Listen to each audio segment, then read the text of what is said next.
Good morning. Good morning. Good morning. Good morning. I'm back. Child, I ain't getting no sleep. But y'all remember when I was telling y'all about my sleep appointments that I've been going to. They're virtual. But I had my second one um when was it? Tuesday, Wednesday maybe? Was it Wednesday? Yeah, Wednesday. Sometimes these days be running together, y'all. Well, so um my goal, like I told you guys, we set a goal every week what we're going to work on that week. So the first week I was supposed to reduce my naps to one a day, and I was supposed to take the nap before three. Like if it's after three, then just don't even take it, because then it's going to interfere with me being able to sleep good at night, right? That's the whole thing. I don't think I really did all that good on that goal, but like I think I did nap a little less, but I still like napped after three and stuff like that. And whatever. But then this week, what did I say this week? This week I said I wanted to get up, and I was like, I want to do some live writing sessions at 5 a.m. That's what I told the doctors that run the class.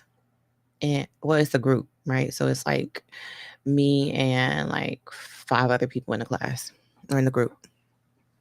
And so we tune in virtually, and we can, everybody sees everybody, and there's two doctors in there, and then they're like giving us the lesson. We talk about our goals for the past week and how we did on it, and then we talk about the lesson, like the information that they want to give us for that week, for this coming week, and then we set new goals, right, for the week. And so this week, like I said, I told them I want to get up and do live sessions at 5. And I was telling them, because I was like, when I first started the class, I was telling them that I wanted to have a normal people sleep schedule, you know, like sleep at night, wake up in the morning, and, do that whole thing. But my sleep schedule is just all kinds of jacked up. But I've been trying to get it back under control because, it's just like I just have to get under control, because like y'all, like you actually be surprised at how much stuff is linked to sleep, like how many health issues you could have because you're not getting proper sleep, or you're not getting quality sleep, or like I even have a sleep apnea, so I use a CPAP. And when I had taken a sleep, I did a sleep study. That's how they determined I had sleep apnea. And that's where you like I have obstructive sleep apnea, so that's where like I stopped breathing like so many times during the night or whatever. And y'all know, like over time that ends up like affecting your thinking, like your ability to like think clearly, to think quickly, like it starts to really like affect you. So you'll be surprised at like how much stuff is affected by your ability, or your or the lack thereof, to get good sleep. But this is what they said. So like, even though I didn't sleep, um they were like, just get up anyway. Good morning, Pam. Good morning. They were like, just get up anyway.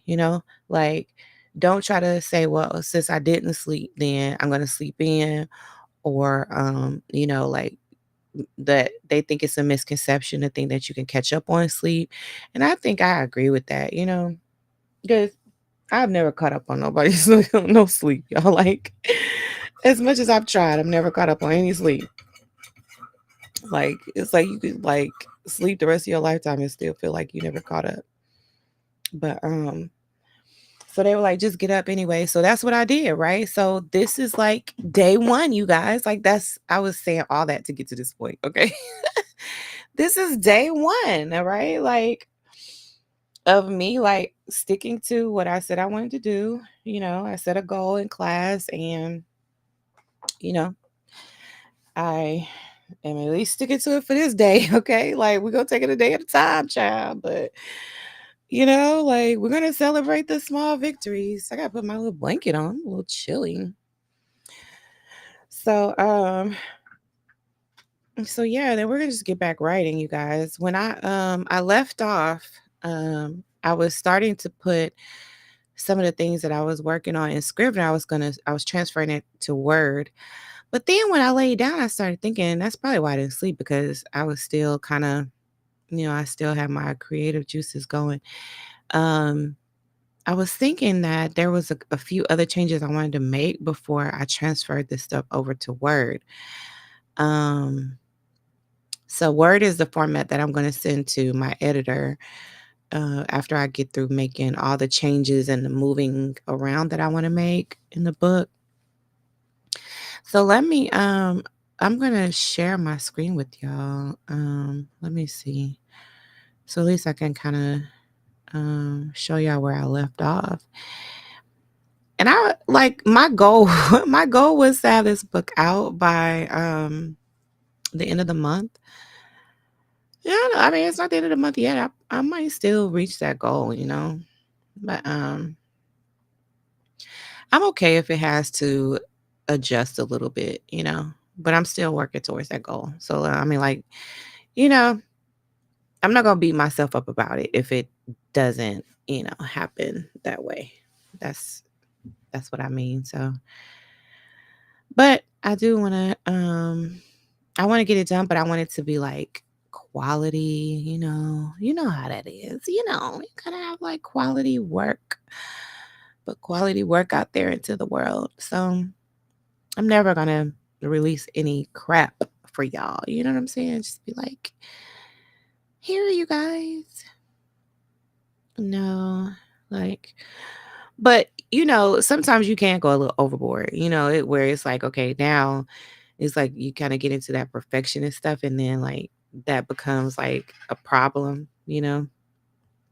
Sometimes it could be like a little fine line, y'all. Like, be a fine line between like wanting to get it right um and doing too much.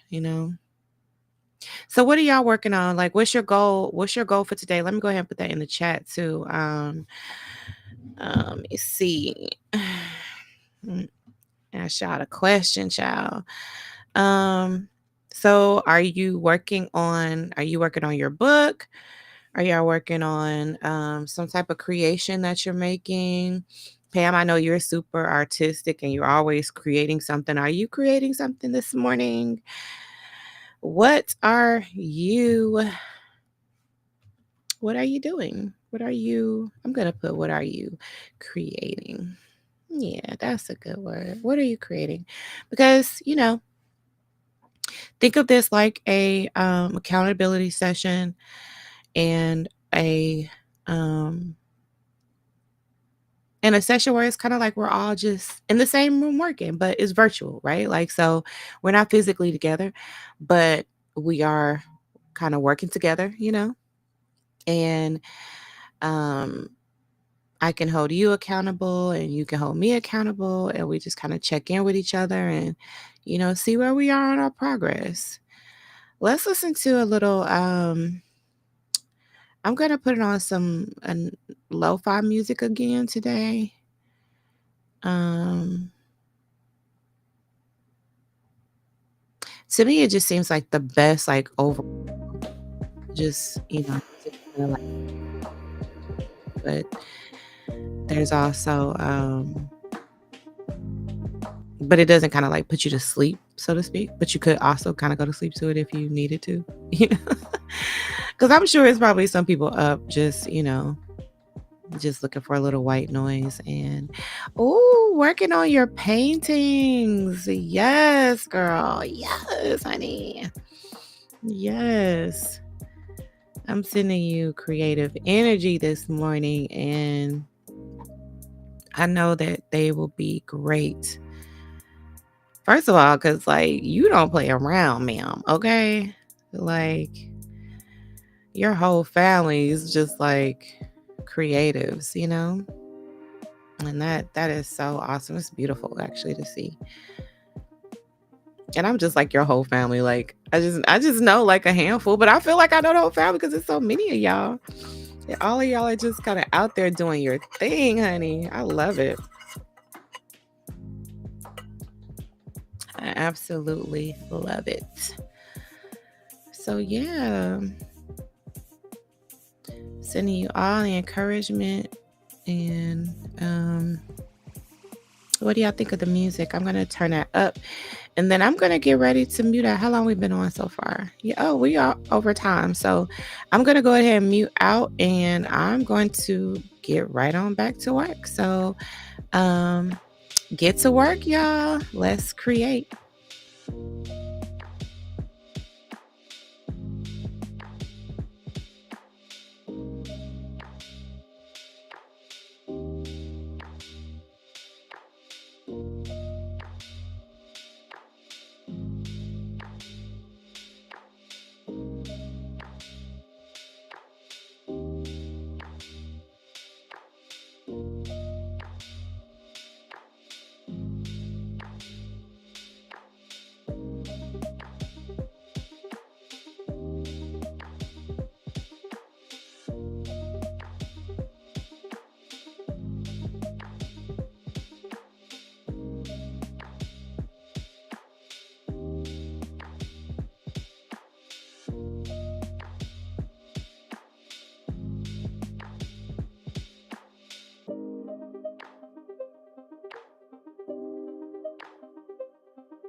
Hey y'all.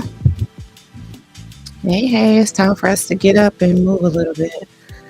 We are at the 51-minute mark. So let's get up and stretch a little bit. I've been using this vibration plate this whole time. I've just had it on while I'm sitting here. But I'm just gonna stand on it and talk to y'all for a little bit.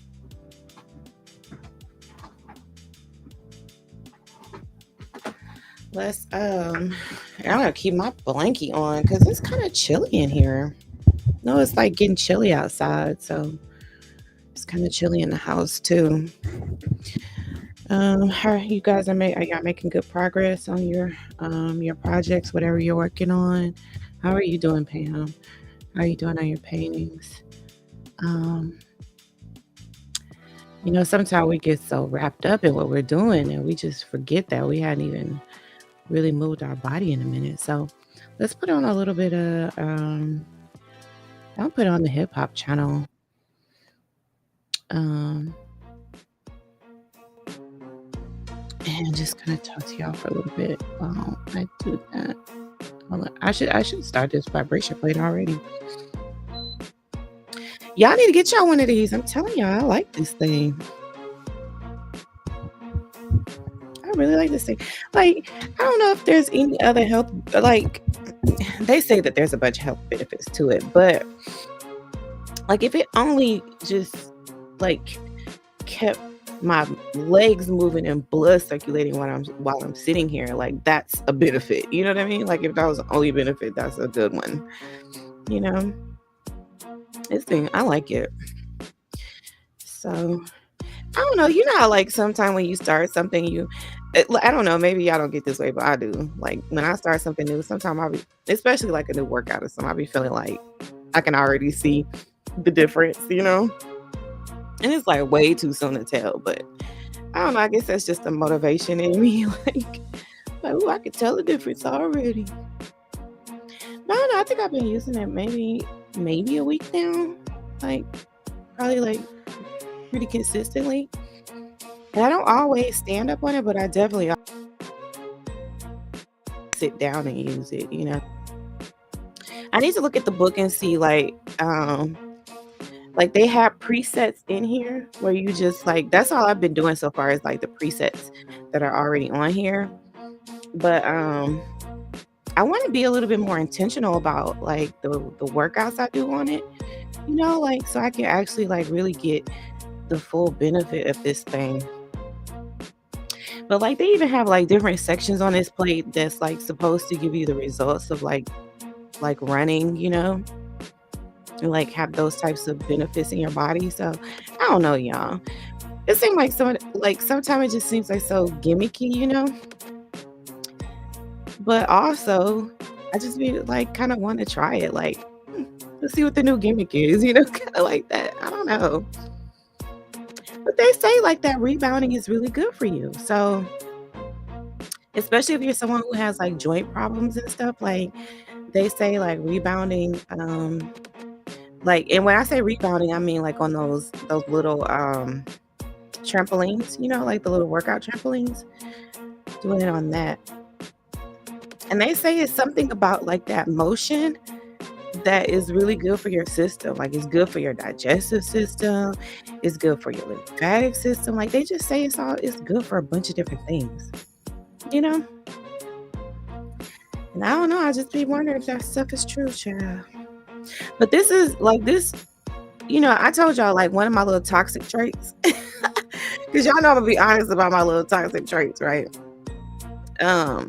One of my toxic traits is that like I am low-key obsessed with like workout equipment.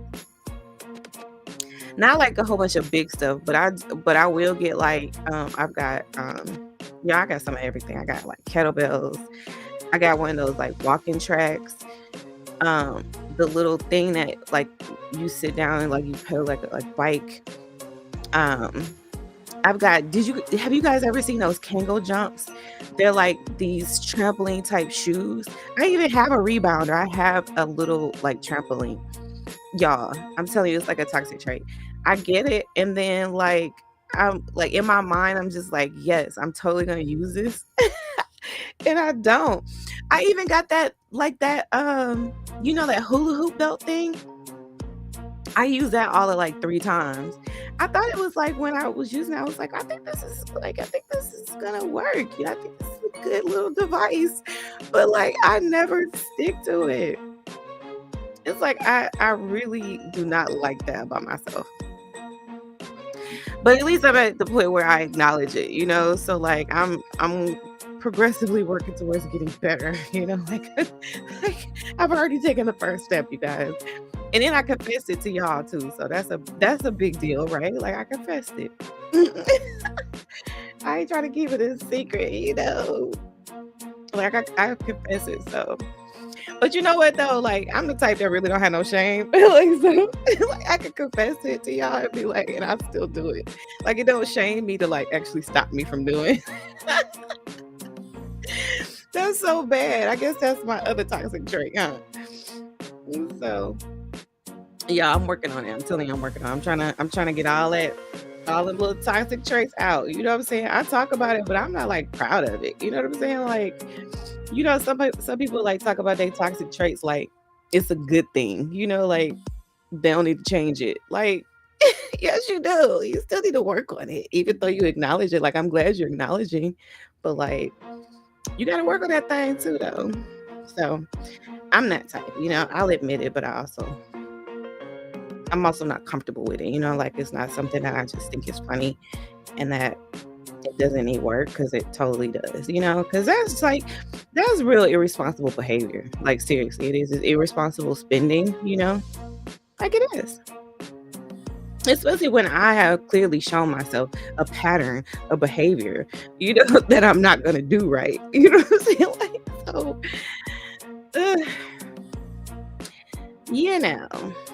I give myself just a little bit of grace sometimes, but then it's like, come on now, like get it together. And sometimes you got to talk to yourself like that, just be like, you know what? Let me get me together. I told y'all, just because I talk about discernment, but that doesn't mean that like you're always gonna make the best decision. You know what I'm saying? Sometimes you're gonna mess up. Sometimes you're gonna like have all the facts and still choose wrong. You know what I'm saying? Like I know this about myself, but I still will buy workout equipment. And I'll be like, I'm gonna do it. I'm gonna do it, and I won't do it. So it's like I've shown myself a pattern, and still, I'll still do it, So it's like, I think you have to just be steady making progress, steady self-improving, steady like self-reflecting, and just trying to be better than who you were before, who you were yesterday, who you were an hour ago, Like I want to improve every 5 minutes. Like I want to improve. I want to just steady improve, I'm not one of those people that just feel like I just got it all together and there's just like no room for improvement.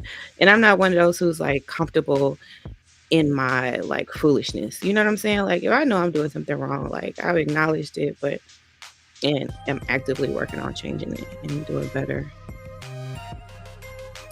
You know what I'm saying? Like that's something that like that's an ability that we have as human beings, to like just constantly get better and self-reflect and think about things a different way and gain new perspective and learn about other people's. It's just like we just have such abilities as human beings that we probably just really don't even acknowledge. We kind of just take advantage of it. But I don't know, y'all. I just say we gotta constantly be trying to like be better and be better towards each other. Like I told y'all yesterday, everybody starts off with But everybody just has. It's not even like you start off and like it could ever end. Like I always keep maintain a base level of respect for everybody, just because they're human beings. They don't have to do anything. They don't have to be or look a certain way or anything. It's just you're a human being. You get like everybody should get like a basic level of respect, and dignity.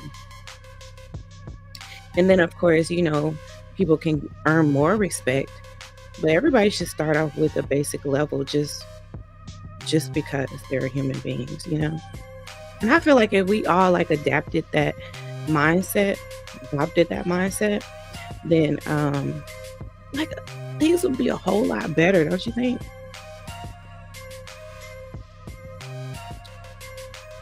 Mhm. Yep, yep, yep. I don't know. I want to say like when I think about that concept, I want I think about it like when we talked about it in school when I was getting my master's in counseling. And it's like this concept of unconditional positive regard, right? It's just like everybody just has like this base level. And it's just like it doesn't even matter what you do. It's just like you just have that just because you're a human being. And it's like if it has no stipulations and it just is what it is, you just say that I'm gonna have this certain level of respect and dignity for all human beings, then it doesn't require you to even think about the person. It doesn't require you to think about anything. You could just be. And what if like a lot of people adopted that attitude or that mindset of just treating everybody with a basic level of dignity and respect? How much better off will we be, Jesus? You know? All right, y'all. That was our break, y'all. Let's get back to it, y'all. I ain't gonna keep on running my mouth. 'Cause we gotta get to it, people, okay? We are creating, we are putting our works out into the world, because ultimately we are building the kingdom. And even if we are painting like Miss Pam is doing, or writing a book like I'm doing, or going to your 9 to 5 like some of you may be doing right now, everything you do, even if it is working for someone else, I want you to think of it like you are actively working in your purpose. And it may not feel like it, but you're getting there, right? Like it may not feel like you're there, but you're actively working, like you're on that journey. And so even if your regular job, you think, I am actively working in my purpose, building the kingdom in my particular gifting, in my particular job, in my particular, you know, this is my particular piece of the pie, or the piece of the responsibility or whatever you want to call it, right? Like this is my area. And think about everybody that comes in contact with you, and everything that you do is a reflection of what you ultimately are building and creating.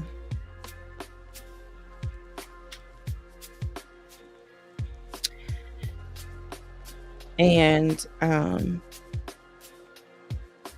let that like guide you, let that guide you in your creation process, that everything I do is ultimately for a purpose, for a deep purpose, for my purpose. Not my purpose, but like, I mean, it's God's will or God's purpose ultimately. But I'm saying each person has a purpose or has I don't know. Do you feel like you have a purpose, or is it like you have multiple purposes? You know what I'm saying? Like when you say purpose, like when somebody say, "What is your purpose?" Do you say it like it's one blanket thing or like one big thing, or like is it multiple things? Do you say it is multiples? I don't know. Because when I think about it, like if it was if if I was to just say, like, if someone said, "Well, what is your purpose?" You know, then I would, like, list things, it'd be, like, multiple purposes, but I just consider it to be, like, my purpose, like, it's all, like, in this ball or bubble, you know what I'm saying? Like, it's all in a box, and, like, this box is my purpose, but it's multiple things. You see what I'm saying? I just realized as I was talking about it, like, do you talk about it in its, like it's a singular thing or, like, it's plural? Just the weird questions of a discerner. You know how it is. Okay, people, I am going to mute out and let's get back to work. And again, if you're in the chat, let me know what you're working on. I love to hold you accountable. This is our little accountability group. You're working, I'm working. It's like we're working together, like we're in the same room, except you are wherever you are in the world and I'm where I am. But we are working towards our purposes or whatever. Okay. However we want to talk about that. Okay, y'all, I'm going on mute.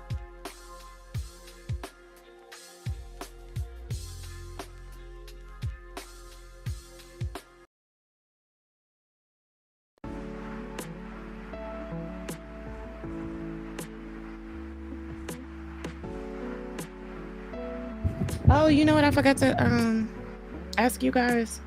I'm sorry. What I meant to do for this second round, for this second session of our work session, I wanted us to go back to Jen's story. Remember, we were talking about Jen's story in the last one. We were watching her.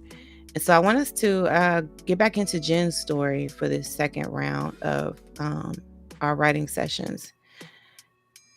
Now, if this disturbs you, let me know in the chat what you think about it. Because sometimes I like, kind of listening to documentaries in the background while I'm working. It doesn't disturb me.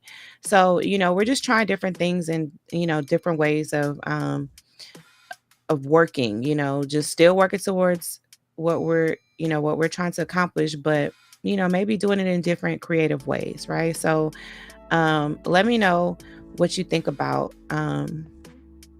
watching these types of shows while we're doing our work sessions. Okay, let me know in the chat. And I'm going to mute out again and let's listen to Jen.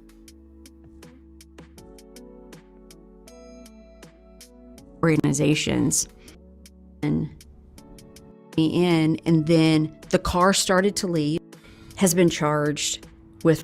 We didn't hear much. The only thing we heard was there were warrants out for him in East Texas. And back in the day, there was a show, like you have Wheel of Fortune, but on this particular TV station, news station, they would have Wheel of Misfortune. And it was all these criminals in the area that had all these warrants out for their arrest. And it wasn't just petty crimes. These were felonies. And they spun the wheel and it landed on Jerry. And so then I've got people calling me about this. As soon as I graduated high school, I got the hell out of the small town because I was worried about the stigma. And I didn't want people to think that was me and that's what I was associated with. But it ends up that nobody knew. Like, I hid it so well. My mom hid it so well. My stepdad came to me one time and he had a couple of $1,000 and he goes, I need you to put this in your purse and take it to school. And I was in junior high. And I said, why am I putting a couple of $1,000 in my purse? I'm in junior high. Why? And he goes, I just need you to hold this money. I'm naive. Okay, sure. I don't know who. He ends up getting it from me that afternoon. And I know I'm bouncing around, but I start remembering these things. But I remember one time I was in the car with him and he said, he goes, hey, you want to help me out with something? And I knew it wasn't good. And I just looked over at him, just like my mother, because I had so much of my mother in me. And I just looked over at him and I was like, what? And he said, well, I know this man who's building a home. The slab has been poured, but there's this specific spot in the slab where he has buried a lot of money. And he said, I want you to sit on one end of the street with a walkie-talkie. And he said, I want your brother to sit on the other end of the street with a walkie-talkie. And Jerry and a couple of his other friends were going to jackhammer the concrete until they found the money. And I said, absolutely not. I'm not going to do that. There's no way in hell I'm going to do that. And so he was mad at me for that for a while, but it was a daily occurrence at the house. And so I was sitting at a law firm. He had been in jail. I was sitting at a law firm in Dallas, and my mom called me about 4:30 one afternoon, and she said, "Are you sitting down?" And I'm like, "Of course. I'm at work. I'm doing my legal work. I'm sitting down." And she goes, "Jerry's on the news, and he has been charged with murder of a 25-year-old lady who had a 5-year-old boy." And I just sat there. I mean, I couldn't believe it, because he had tried to kill my mom. He had people coming after me. And then when I saw the picture of this young lady, she looked so much like my mother when my mother was younger. So then I don't hear much of what's going on. I go to one day of the trial, and it was the day that the medical examiner was on the stand. And the medical examiner, it didn't have any pictures of Stacy. It just had the outline of her body and where all of these bullets had gone in. Well, I walk in, and Jerry looks back at me, and I don't know if he didn't recognize me, which would be wild because I look just like my mother, which my mother was there with my dad.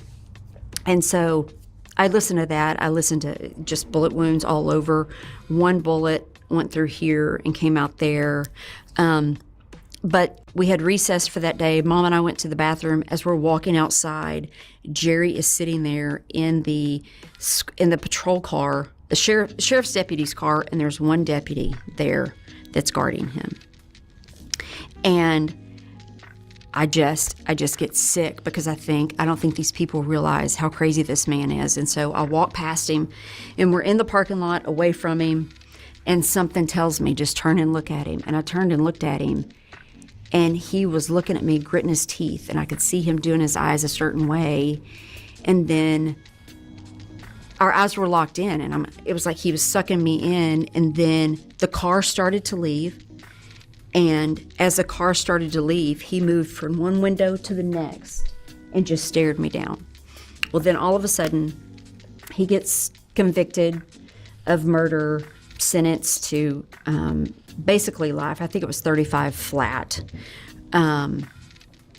But then that was when we find the write-up in the magazine in Dallas, where I lived right off of 75 in Lovers, where the DART cop pulled him over. And Mom swear he was coming after me, but I really don't believe it.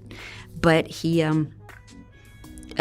was caught with all kinds of fake driver's license in his pocket. When I was little, I used to watch him make fake driver's license. He would boil them apart and make them, and so I would watch that. And so they pulled out a driver's license. They noticed this foul odor in the car. They ran the registration. It came up to a missing young lady, and so then Dallas gets on it, but then he just starts rambling about stuff in the background, talking about we just had to do it. We just had this pact. We were just going to go out together, go out in a blaze of glory. And so anyway, he ended up with a Texas Ranger. He requested a Texas Ranger and someone else, and he showed them the body.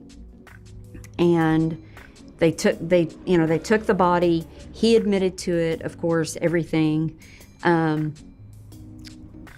But then they put him in prison. There's something I was going to tell you right there. But the DART cop ended up getting arrested. even though he did everything by the book, and that's the name of the write-up in the Dallas Observer is by the book. This Dart police officer did everything by the book, but because Jerry was in so many different organizations, because he was talking about the murder of the Judge Harrelson. It was like Woody Harrelson's, somebody connected to Woody Harrelson, and how he was in on the Binion crime family.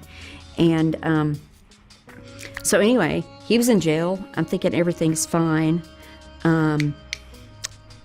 I go to spend a weekend with a couple of my girlfriends, and one of them I had known since 4th grade, and her parents came up, and I was hugging on them, and her dad said, "I need to tell you something." And I said, "What?" And he said, "Jerry came to me one day."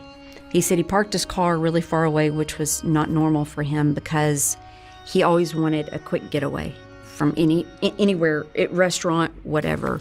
And he said he came to me and said, "Will you dig me a septic tank hole without the septic tank?"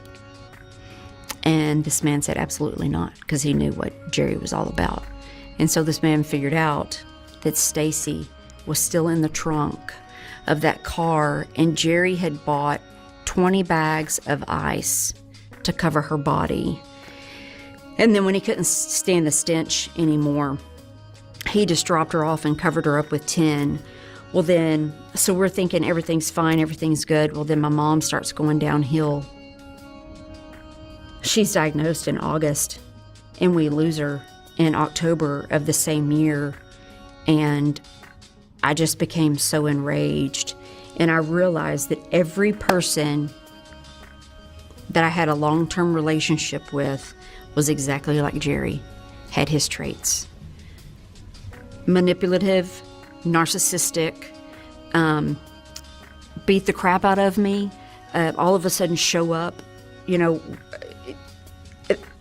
and they were there. I would show up and they're just there looking at me, making me shoot guns. My stepdad used to make me shoot guns. My most recent husband was like, "You're going to shoot that gun. You're going to shoot that gun." And I was like, "I don't want to shoot it." And he goes, "You're going to shoot the damn gun."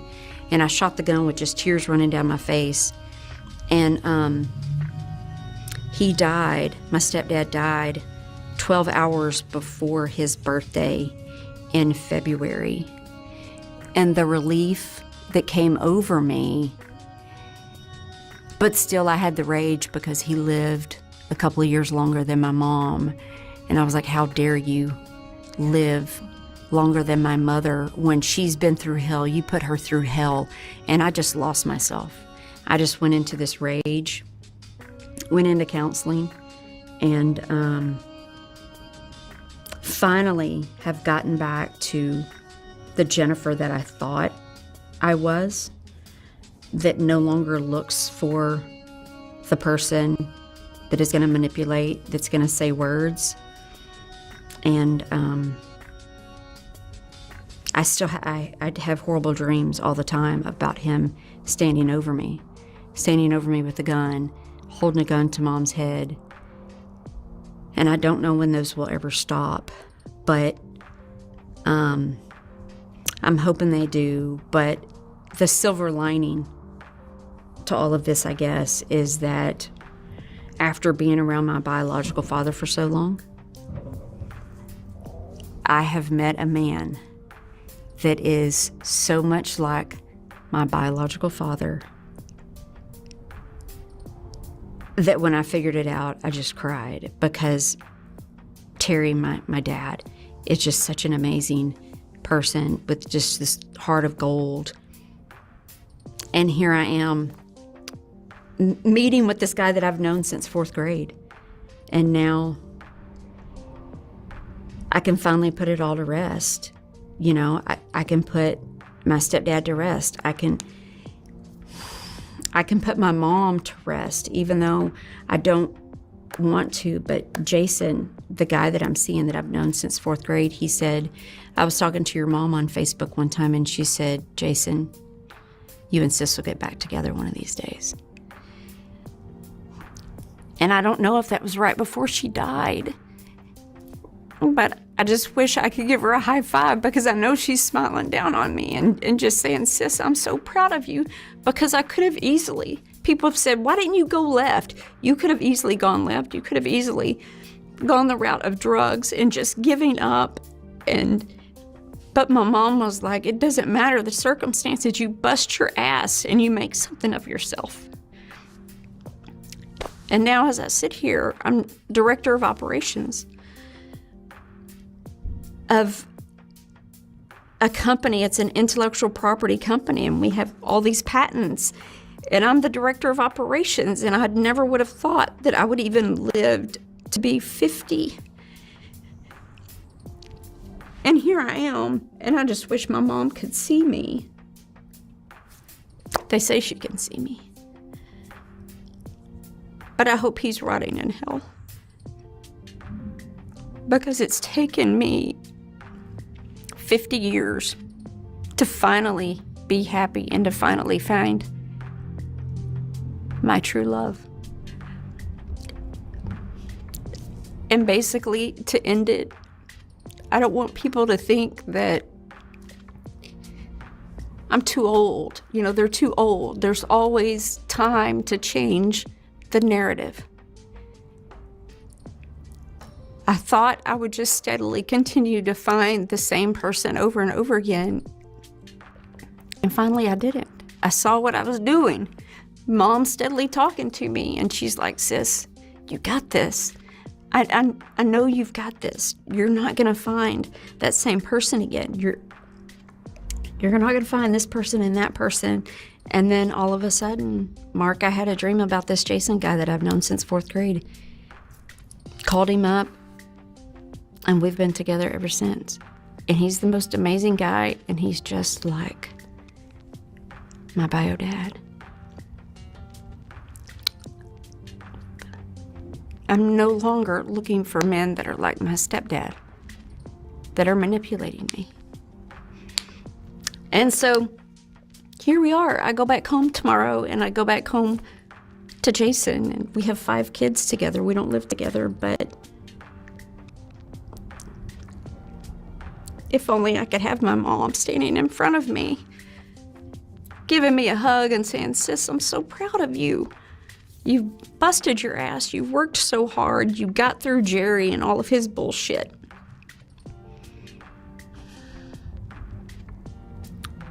Change the narrative. It's never too late to change the narrative. And I don't think people understand that. And so, anyway, the write-up is in the Dallas Observer. It's called By the Book, and people can read it. And by no means do I have the worst story, the craziest story, but that's what I went through my whole life, and nobody in school knew about it. Everybody thought, oh, they're the rich kids. They do everything. We weren't rich kids. We were poor. I remember counting out pennies and nobody knowing it, and hiding from people. And now I don't have to do that anymore. Now I actually feel safe. At 50 years old, I feel safe. And it's because of my dad, Terry, and my mom still looking over me from in heaven.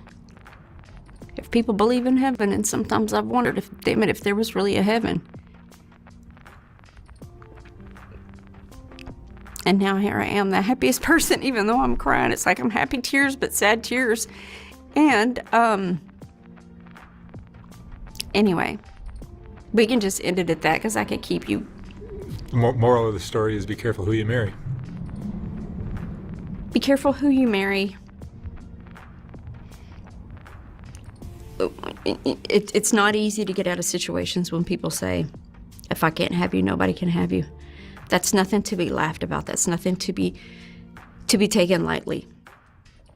And it's never too late to change the narrative. That's what I'll always tell everybody.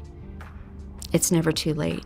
And so here I am at 50, finally happy. All right. Jen, thank you so much for sharing that. Thank you, Mark. Thanks for having me. It's a hell of a story. Yeah, I guess so.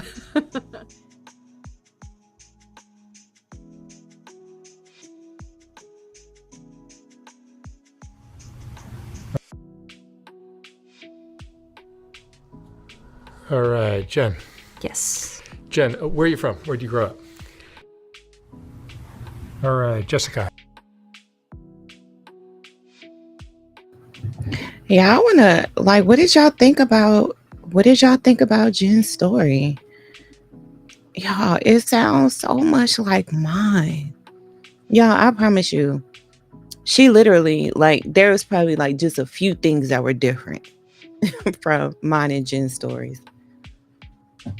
It's crazy. It's crazy, y'all. Like, I'm listening to her and I'm just like, oh my God, this sounds so familiar, you know?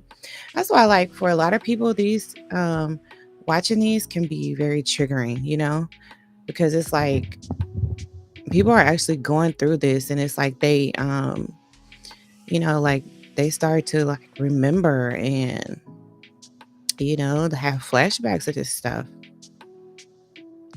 I mean, even when she was talking about their house burning down, I mean, we had a house fire. Like, y'all, we had a house fire in Germany. It's like this, just the things were just so crazy. And I didn't even like think about how the house fire was so destabilizing and how that even could, like, what compounded that was the fact that we were in a foreign country as well, you know? Like, talk about being displaced, like, to like a whole other degree. You know what I mean? Like, you're already in a foreign country and then your house burns down. You know what I mean? But at the time we were living in military housing, so it was an apartment, but I think it was like a 4-bedroom apartment or something like that. But yeah, burned, y'all. We lost nearly everything. I mean, we have some pictures that like still have burn marks on it. You know, we lost a lot of that stuff, you know. And I didn't even like, until she said it, I didn't even think about how much that house fire had just impacted, you know, my life growing up as well. You know, I didn't even talk about the house fire in the book. I don't even think I had mentioned the house fire. That's crazy, right? And like that was like super traumatizing. But again, I feel like I pushed that to the back until till Jen was talking about their house fire.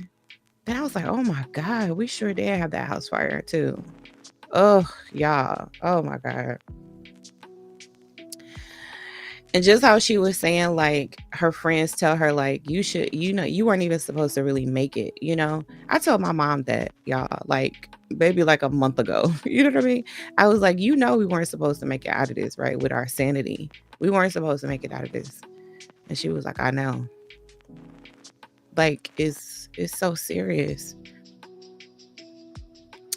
But let's listen to this story now. Let me see what the caption says. Daughter of mom with multiple personality disorder, DID, y'all. And this is Jessica. So this is Jessica's story. And y'all, let's see what Jessica got to say, because y'all, this is like, when you actually start hearing people's stories about like how they grew up and what they experienced, you know, like you'll be surprised at the stuff people went through. It's just wild. And you know, I never get into the whole comparison game, because as long as you like get into comparison, that just robs you. You know, that robs you of your experience, that robs you of the lessons that you can get from your experience. I mean, it just robs you of everything, you know? So don't ever compare, but just think about like the stuff that people go through, you know? Even think about yourself and how you've made it through and you've persevered through so much. And you know, a lot of us have powerful stories to tell. Um, and so I encourage you, you know, in any way that you want to tell your story, you know, however you want to convey that, you know. It doesn't have to be in a book. Can y'all hear this vibration? I think the microphone is drowning it out. But it doesn't have to be a book, you know, it could be a poem, it could be a painting, like Miss Pam is doing a painting. It could be, you know, it could be anything, you know, anything that's productive, that is like moving you towards you know, deeper healing. Healing is a journey, y'all. It's not like I don't ever feel like you're ever gonna get to the destination of healed. Like, you know what I mean? I just don't even think that's possible. I really don't. I think healing is a journey because like you never even know what's gonna come up for you later. You know what I'm saying? Like you never know how like stuff that you experience is gonna like resurface or like, show itself later in life. Like and then you're gonna see like, oh man, I need to heal from that. So it's like it's never really like a destination. You're never just gonna arrive at healed, you know? It's just like, yeah, I'm just, I'm on my healing journey. Like I've been hurt deep. And I don't know, it's gonna take a while. It's gonna take all my life. You know what I'm saying? So I don't know how long it's gonna take, but I'm just saying it's like this is part of it. This is part of that journey. So that's why when people be like, go heal, I'm like, what? Go heal? Like, what you think I'm doing? I'm just healing out loud. You just happen to be uncomfortable with it, you know? But that's your discomfort. This is part of my healing journey, and I won't be denied. I will not be denied. I'm about to put that somewhere. I'm about to write that down. I will not be denied. Okay. Period. That's about to be our mantra, y'all. Okay. I will not be denied. So, all right, y'all, let's get back to work. We've taken us a little break. I should have stood up though while I was running my mouth. So I am going to turn this on. So let's listen to Jen's story, and I am going to mute myself and continue to work.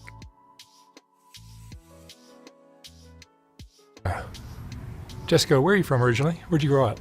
I grew up in the Fontana and Ontario area. And tell me about your family growing up as a kid. I would say I have a very chaotic family. So, What was going on? oh man, a lot. I wouldn't know where to begin, but The problem was your mom or your dad or both? I don't know my real dad personally. I've talked to him on the phone a couple of times, but I don't have a relationship with him. I was raised by my mom, and she I feel like the only way I can describe her is she's got a lot of mental problems. So Was she a ever lot diagnosed? of that. Yeah, multiple personality disorder. Oh, really? Yeah. So she's just, it's always been, Which I think now is called DID. yeah, something like that. Yeah. So, So she would change her oh yeah. behavior? Oh yeah. It was very, Yeah, this One day dissociative from the next kind dissociative of identity disorder. situation, That's so what she DID just- stands for. Give me an example of how she would behave. I think the biggest, the thing that stands out in my head would be her drinking majority. She used to call her personality when she would drink, she would call it rage.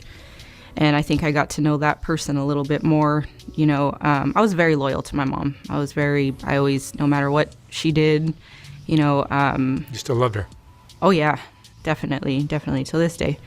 She was very suicidal. And when I say suicidal, people think like, it's so much attempts, but I never understood until I got older exactly what, the things she would do to herself. I personally know now that I'm older, a lot of times it was for attention. A lot of attempts were, she almost did it, and when I was younger, I think it was worse for me when I was younger because I was so innocent at that time. Like she would shred her wrists up, in these open wounds. And, me being at that age, I was always like, oh gosh, here, let me put some Band-Aids on it, So she would knock out drunk and she's sitting there bleeding everywhere. And I would have to, try and patch her up is, in my mind, the best that I could, especially being at that age. So, there was attempts when, since I was young and I can remember to, now, and in between that, there was, taking care of us. I can't remember a time where, she actually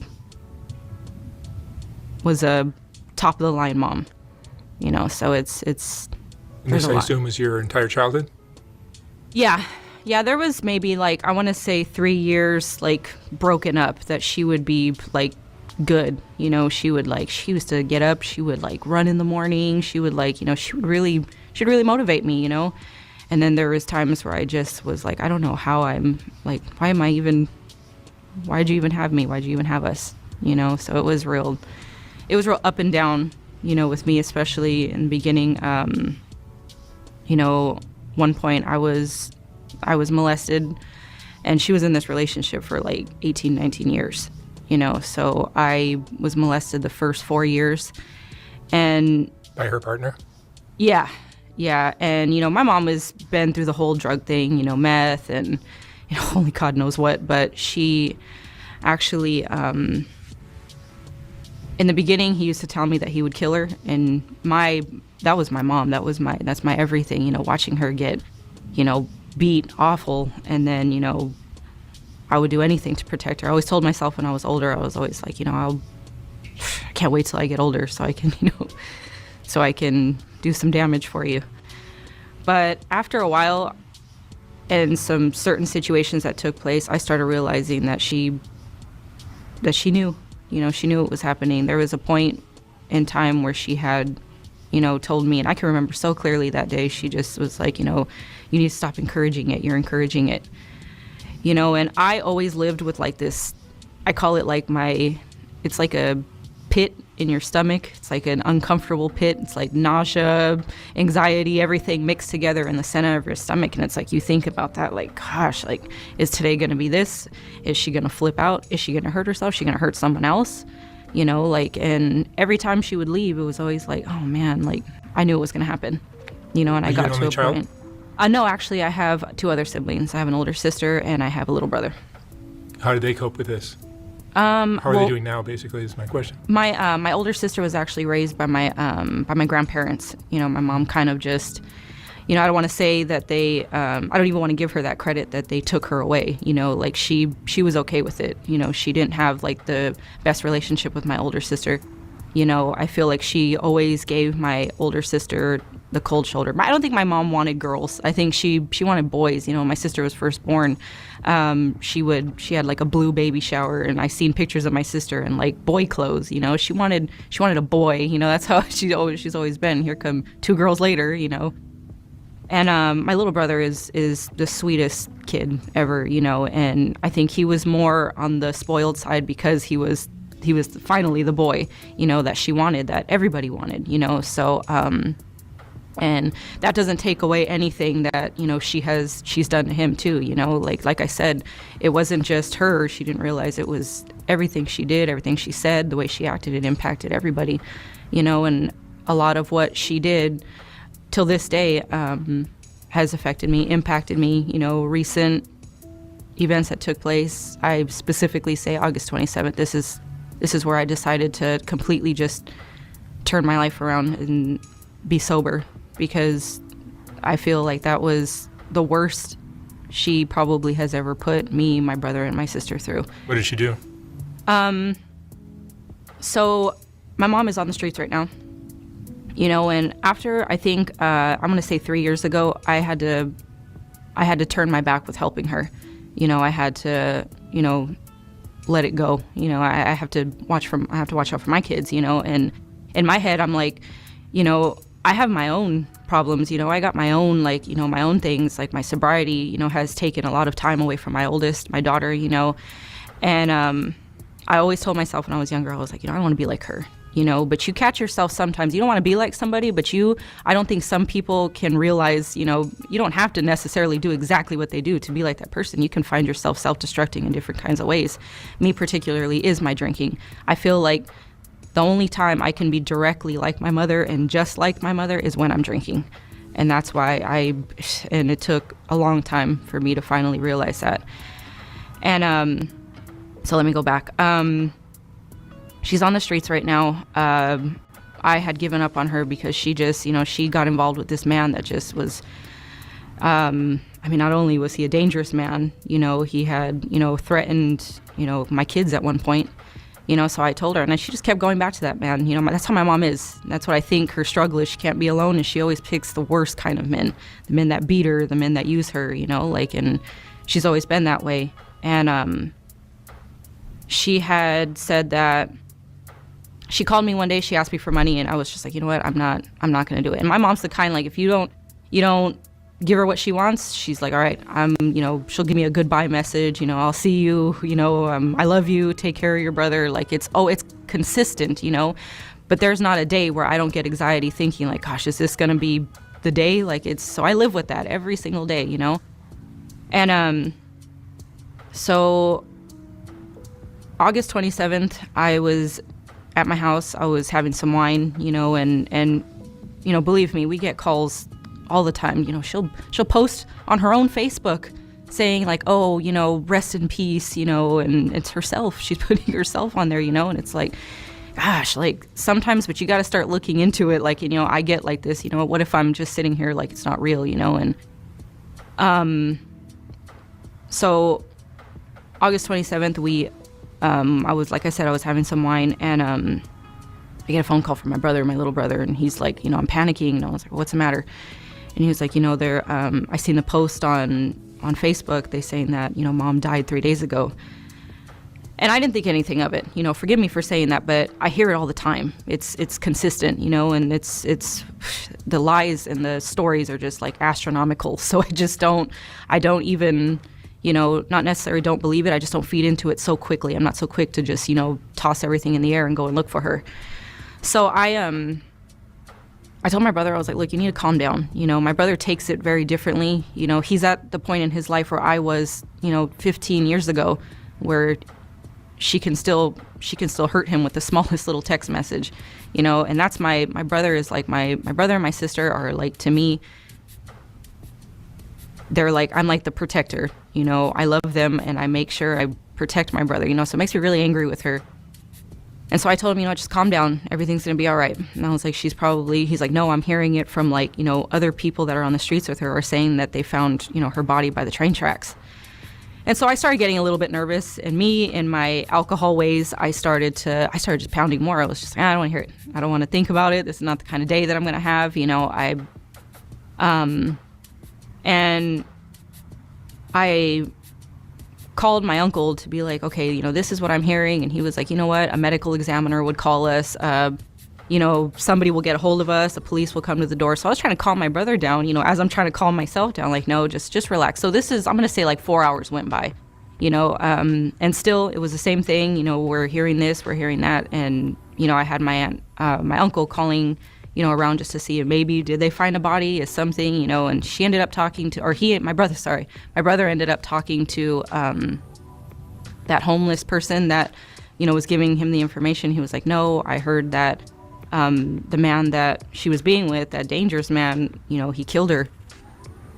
And so my brother started getting like, because to me it made sense, my mom had testified in court against him, and she ended up taking everything back. That's my mother. She took everything back, and she they dropped it. I talked to the DA, and he was like, there's nothing I can do now. And I was like, I'm sorry, that's who you're dealing with. That's all I can give you, So a couple more hours went by, and I'm going to say this was around like 9, maybe 10 at night. And all my family was kind of doing all the research. I was still at home, drinking. I don't really have a heart when I drink. I kind of just let it go. And I got a phone call from my uncle. Keep in mind, I don't just sit here and say it's my mom that's dysfunctional and narcissistic, manipulative.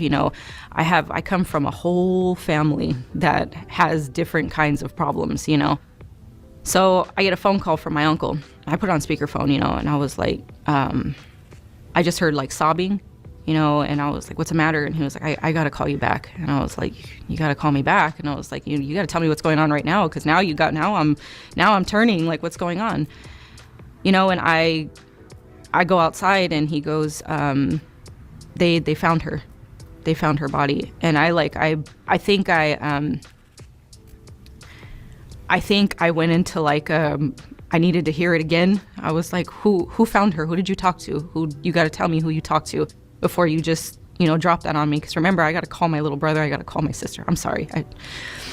And he goes, they found her body, by the train tracks. It's her. And I immediately, I've always dreaded that day, because when you're dealing with someone that very selfish, very narcissistic, and that mentally sick, they don't think about you. It's all about them, and you're not going to give me money, then I'm going to go kill myself. You're not going to do this, I'm going to go kill myself, and her men don't want to talk to her. She's not thinking about us. She's just saying how she's going to kill herself. So I immediately broke down. I can't even describe to you the feeling. I dropped to my knees, and my boyfriend just, he held me. I didn't even want to be held. I screamed. I cried to a point where I think I lost all control of my body. I couldn't even move. And I sat there thinking to myself for the first hour, did she die ugly? Did you suffer? Did you die alone? Did you sit there and lay there? And, I broke down, and I had to make that phone call to my sister, and to get on the phone and hear my sister screaming the way that she did. And I wasn't strong enough to make the phone call to my little brother. I had to let my sister be the big sister, and she placed the phone call to my brother. I didn't want to hear it, and we spent we ended up coming together at my house, and gosh, we sat there and we cried for the longest time. I was, screaming, and then come the morning time, after I had drank myself into this, 3-4 wine bottles later, we get a phone call in the morning, and my little brother said that she was alive. And I didn't know whether or not to believe, see, it's up and down all over again. I was like, okay, well, I don't think that's true, because I was just told that a medical examiner, found her or has her body, or whatever the case may be. So a couple of days went by. I was with my sister, and I drank myself to a point where I was like, you know what, I gotta go home. I don't feel right. My body doesn't feel right. I feel like something's wrong. Something's going on. So I go home, and I ended up having to go to the hospital. Excuse my language, but I fucked up my kidneys really, really bad. And I went home, and then I got a phone call from the same uncle, and he told me, it wasn't her. It was somebody else with the same, Reaper tattoo, except for this lady had green eyes. And in my head, I couldn't process it. I couldn't process that I already have to deal with this person. But you should know to just, you got to be sure about these things. Be sure, make sure that you're, and thinking in my head, professionally, a medical examiner is gonna, I can't think of a medical examiner calling someone, and just okay, I was expecting police at the door or something, but it was I think it hurt me to a point where it's I'm surrounded by this. This is my family. This is what I'm gonna deal with. This is my, this is my kids' family, and I was very disappointed with my uncle and very disappointed with my mom, and I just couldn't process it, till this day. I haven't said anything. I have not told that story and opened up that she's even alive. I'm actually opening up here, so when they see it, it's and the thing that hurt me the most is when I finally messaged her phone. I was like, what's going on? Are you listening? Can you answer me? Can you text me something? And she ends up messaging my uncle this long story, I don't need to prove myself to anyone. I was here. I was not doing anything wrong, and how sad that the homeless checked up on me instead of my own family, and this, and I could not believe it. I could not believe it. I was just like, do you know what I just went through? What your son just went through? What your grandkids just went through? What my sister just went through? I could not believe it. I could not process it. I couldn't believe that I allowed her to get inside my head like that all over again. And that's what I think the worst part of dealing with someone that's like that is because a suicidal person isn't going to speak on it, I believe, personally. This is just my opinion. Because, believe me, I'll tell you, someone that did in my family and didn't speak on it or anything, but to deal with someone like her, and I love her and I want the best for her and I want to help her, but yet you could care less to tell me the homeless care more than I did. I was just so heartbroken with her. I was heartbroken. I was sick, bad. I had really did a number on myself that day, and then days later having to go to the hospital told me, if you would have drank and kept going, you probably wouldn't even be here, and the only reason why I didn't keep drinking was because my sister was like, we're gonna go back up to my house. I'm gonna take you with me. I was like, no, just leave me here. Just leave me here. Take my daughter, just leave me here. But there's no fighting with my sister. So I just, I got in the car, but a couple of days later, I started my sobriety, because I thought to myself, if I'm going to completely cut off, this toxic person, I'm not going to cut out toxic to be toxic, to raise my kids the way that she was raising us, So it was real. This is in my opinion, this is my personal testimony, and this is the only time I can say that woman has honestly helped me. Your dysfunctional ways have, honestly, I know it sounds crazy, but it's it saved me, because now I am 39 days sober today. And that's the longest I have been since 2019, when I got sober for a year. Good for you. Thank you. So this is just... Has this kind of thing happened with your mom before? Oh, yeah. Just not to this extent, but we've gotten phone calls that, she writes it on her own Facebook, RIP, and then she'll put her picture right there. Do you know anything about her background? How she was raised? I've heard stories. I've never, I can't believe a lot of what my mom says. She's a real, man, I don't know whether to, reward her for being that good, or do I just keep my distance, but she's just really, really good at, she can tell you a story, and I felt like she, I don't think she was raised the best. I'm aware of my grandmother. My grandmother was a very, very hard worker, but a very depressed woman. So hearing the stories from my aunt, my uncle, I can't really speak on it, because I don't know. My grandmother wasn't necessarily, the nicest woman to me, but she was very loving with my sister. I'll let my sister more or less, like I said, I don't like to speak on things that I don't know 100% about, just what I've seen. My grandfather was correctional officer. He was, amazing, but he was stressed out, My grandma drank, drinking runs in my family. I feel like we got alcohol running through our body more than anything. But yeah, she was a very depressed woman. She would drink all the time. So when my grandfather would come home, late nights, everyone's drinking. My uncles were constantly fighting, awful. We've seen fights where they would, if they weren't beating the life out of each other, one time my uncle stabbed my other uncle, and we were there. We were seeing all this. So if it wasn't chaos in one house, it was chaos in the other. It was just, no matter where we went, it followed everywhere. But at the same time, I would rather be at my grandparents' house than, be with my mom. She's good. She's really good. She's the only time I've ever talked and told my school what had happened. The man that was molesting me put a big bruise on my leg, and she sent me to school in shorts.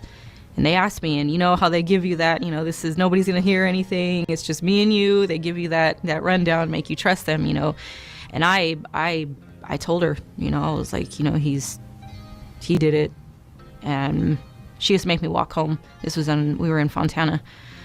I went home. By the time I got there, there was a social worker there already. And whatever that story my mom was able to say, she was able to get that social worker out of there. And my mom beat the shit out of me that day. I couldn't even go to school the next day. That's how bad it was.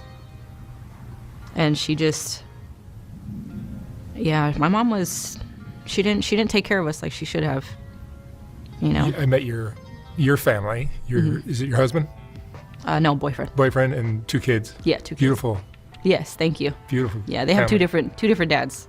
So they're those are my saviors. Those are. You seem to be doing a great job with your life now. Now, I'm gonna say now. I would never, put out to the world, like on my social media. I've barely started to open up and tell what's going on. From the time I was actually able to like make my own decisions, I have always said, and you can ask anybody that knows me, I have always wanted to write a book. I am a writer. I love to write. My journals, that's what I dove into, is my journals and music. I always told my family, like, I'm gonna get older and I'm gonna write a book. Like, it's always been my thing, because that's my only safety and trust that I had was in that book. My mom broke it so many times. She would make fun of me. She would read them, and then I'd get beat for what I'm writing, so it was a process, but now I've been through my own shit with my kids. I feel like my daughter's been with me. That's my day one, and I felt like her loyalty is just as strong as my loyalty when I was little, so I had them taken away by CPS. Oh, you did? 2022. Because of your drinking? Yeah, it played a big role. We would get my boyfriend's kids only every other weekend, and at that time, I don't like being lied to. I rather just fear, hey, if you're falling down the hill, then just tell me. Especially with dope. I'm glad and thankful that I didn't fall into dope. I have a very addictive personality. I smoke a vape and I'm like, that's gonna be it. Drinking is my poison, but dope is just, I think I've grown a hate to it because my mom, and then my sister at one point, but my sister recovered, wonderfully. She's a great mother, and me, I didn't think I would ever end up with someone that, got addicted to that, and I knew he was doing it, and I think it pissed me off because he kept lying about it. When you know someone, and I knew he was doing it. I was getting pissed off because I didn't want to be lied to, and we had, our relationship has been rocky since the very beginning, but I feel like when broken meets broken, you guys feel like you guys can fix each other, put all those pieces back together as one, like you always feel like you got to save someone else. And we started off rocky. We, I can honestly say, at least today, I can be like, we're all right. We're all right now, but at that time we weren't all right. I knew he was doing it, and I had like the fuck it's. I was like, I'm gonna drink then. I'm gonna drink and I'm gonna pick on you. Like, that was my, that was my wrong thinking. That was my bad, And we had fought physically, multiple times before, but particularly that night, I drank on it. I stewed on it when I could have just left it alone. He had his kids, unfortunately, that weekend, and I had my daughter that weekend. And my son was 2.5 months at that time, and I was just, I was angry. And when I drink, I like any other person, I'm gonna get angry, and that's exactly what I did. So when I came inside, I started like just, I know you're lying and this and that. I was saying out loud, like, I know you're on dope and this and that. I was going for the jugular. We ended up fighting, and the kids were there. They seen and stuff, and he doesn't have the best other mother of the kids, particularly I would say she's a very, very vindictive person, has been from the beginning. She don't get what she wants, and she knows where to hit him where it hurts, and he's a good dad, and he loves his kids. He's been fighting for his kids till this day. He's fighting for his kids, and she's just not, I don't think she's a good person. That's how I'm going to lay it out there. I try not to have so much, hostility towards people, but I just say it how it is, and the phone call was not placed out of concern. It was, I want to say it was an opportunity, because she wants him completely out of, their lives. And I think she took that opportunity.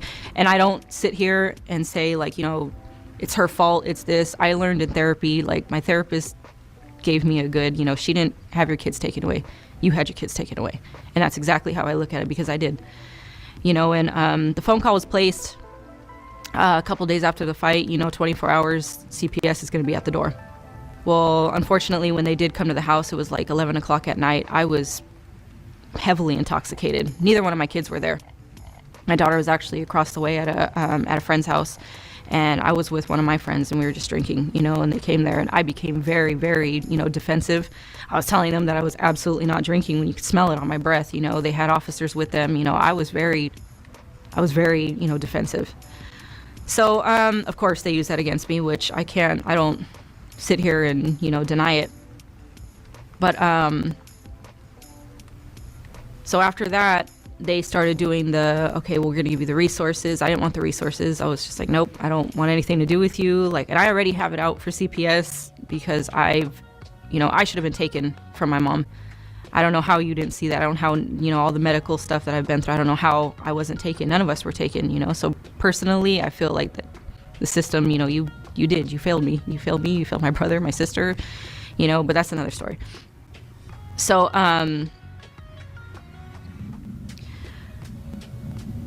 So she started making home visits, at that point, I'm going to say maybe 10 days went by. I completely cut off all communication with CPS. I didn't, which is the worst thing I could have done. I cut off all communication. I didn't answer the door. I didn't answer the police, nothing. So I got to the point where February 3rd, they came and my daughter got off the bus. She came in and 20 minutes later, they were knocking at the door again. And I thought it was just, same thing. They're just not going to answer the door. They're going to leave. So then, another 30 minutes went by.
Oh, y'all, Jessica's story is heavy too, isn't it? Like, are y'all listening to this? Oh my gosh. Yeah, it's a lot of daughters out here. This is why I speak to daughters, because there's a lot of daughters out here that are really going through some things, you know, really, really going through some things. You just never be able to tell, you know, until, maybe something happens. Maybe there's a blow up. Maybe there's a break, a psychotic break, maybe, it could be anything that happens. That's why, we have to stop being so uncomfortable with people healing, and people healing out loud. Because sometimes like that's a part of the process, like you have to have that part of the process of where you actually like get it out of your body, you release it. And sometimes the only way you can release it is just to put it into words and just tell your story, So I'm glad, we could see in Jessica, she's another daughter that's like, she will not be denied, child. She is like telling her story. She's talking about writing her book.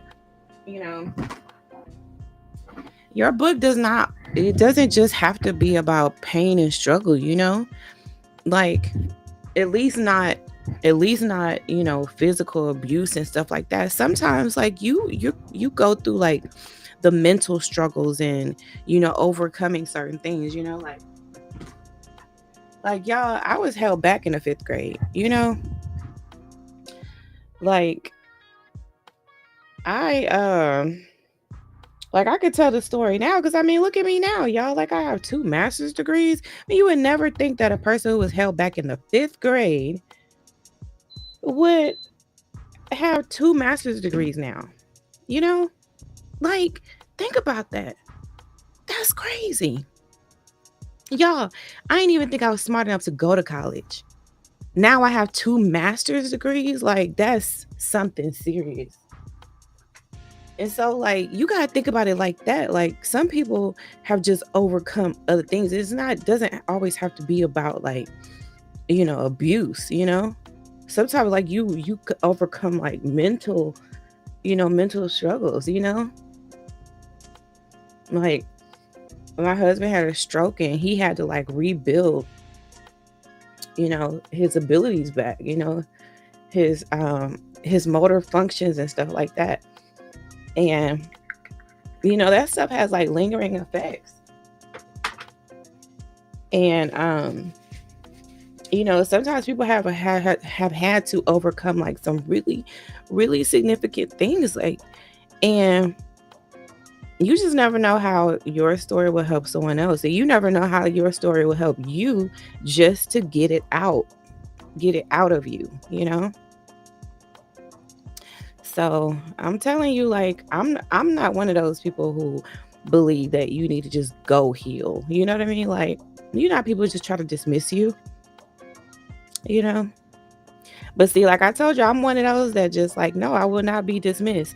Because see, like, I feel like that's part of my purpose, because a lot of people are dismissed. So somebody has to be like, yeah, you're trying to dismiss me, but I'm not having it, because like all the other daughters that have come before me and tried to speak out, and y'all dismiss them, which is why, like, you have another daughter who's coming up who doesn't know this information, who is left susceptible to the same fate, because like if we refuse to speak out, y'all, it just doesn't change. Nothing ever changes,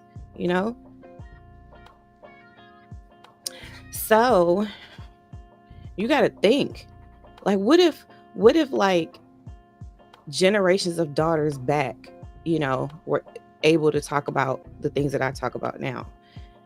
I mean, granted, I don't really think they probably was, as aware, things evolve and change. And, I'm just grateful that I have the insight that I have to be able to talk about religious narcissism, talk about spiritual abuse, writing my book about objectification. A lot of women are objectified, and are unaware of what that has done to them, spiritually, psychologically, mentally, emotionally. Um, just think about if you adopt the mindset that you are only, first of all, that you are somebody to be used, right? And that your value as a human being is solely wrapped up in this ability to be used by people, Like my father used to say, and I didn't even really know how much this affected me mentally, in this whole objectification process, is that like he used to say, make yourself useful, you know?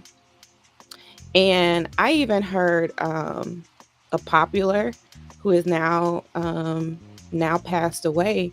It's a popular YouTuber who talked about, well, how will your kids benefit me? You know, someone who, talked about dating and, men dating single mothers and stuff like that. And his mindset was that if your kids don't benefit me, then, what's the point of me taking them on as my responsibility? And oh man, I was just listening to it and I was just like, oh my God, this is so harmful. Like this is such a harmful way of thinking, and my father had that same way of thinking, is that if you're not useful to me, then like you just like could be discarded. It's like there's just no value to you other than how you could be useful to me. And like that's so subjective. Like, people can want to use you for what you're not intended to be used for, which is abuse, right? Which is abnormal use, which is abuse. They're using you in a way that God did not create you to be used, you know? And I say this, that I don't want to be useful, I don't want to make myself useful. I want to be valuable. And there is a complete difference between being useful and being valuable, you know? And you want to be valuable. As a woman, as a daughter, you want to be valuable. You don't want to be useful. So it's like, I wouldn't even let my father use me. No, you're not going to use me. Like, just because you're my father, then you think you have the right to use me, and in a way that God did not intend for me to be used. And you're looking at me in terms of my usefulness, not my value. You don't value me. You don't value me as an individual. You don't value my mind. You don't value my ability to make my own decisions, to reason, to analyze, to make good judgments. You don't value me. You don't value my feelings. You could totally hurt me and it not matter to you because I don't matter to you, you know? And that's why I put the toaster on the cover of the book Objectified, y'all, because that's exactly how some people look at you. Like you're just as useful as a toaster. Like, toast my bread. And if you're not useful in a way that I want to use you, then I'm just going to throw you out. You know, that's how they treat you.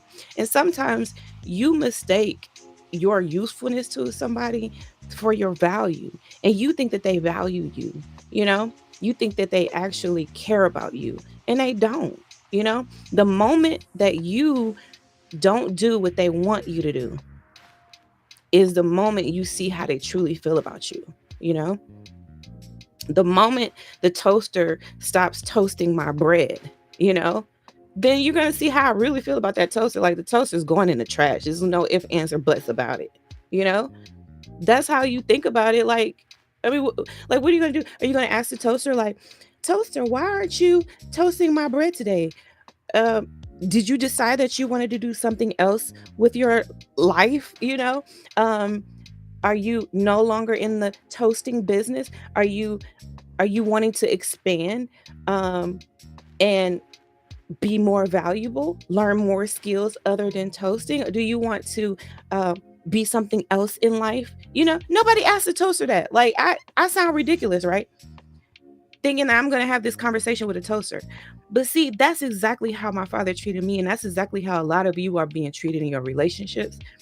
You're not valued. No one, like, they don't care about how you feel. And sometimes they'll ask you, and you know good and well they're just asking you to go through the motions to manipulate you, to make you feel like they value you. But their actions are totally saying, I don't value you.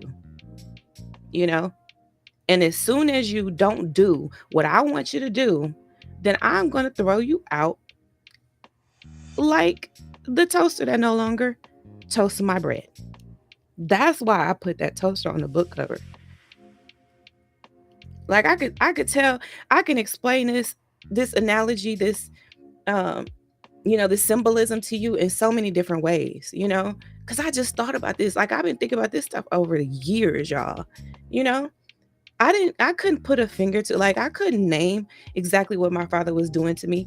I didn't even realize it until I tried to leave, when I was like, I'm leaving for good. This is it, because I was no longer doing what he wanted me to do. As long as I comply, as long as I'm toasting that bread, then I'm, I could be in your good graces, you might clean me up, shine me up, treat me right, but as soon as I want to do my own thing, as soon as I want to make my own decisions, as soon as I'm looking at things in a different way, as soon as I start asking questions, as soon as I start demanding better treatment, it's, you know what I'm saying? Like, it can go on and on and on, as soon as you try to let the person know that you're a human being and not an object, that's when all hell breaks loose. That's when you really see what people think of you.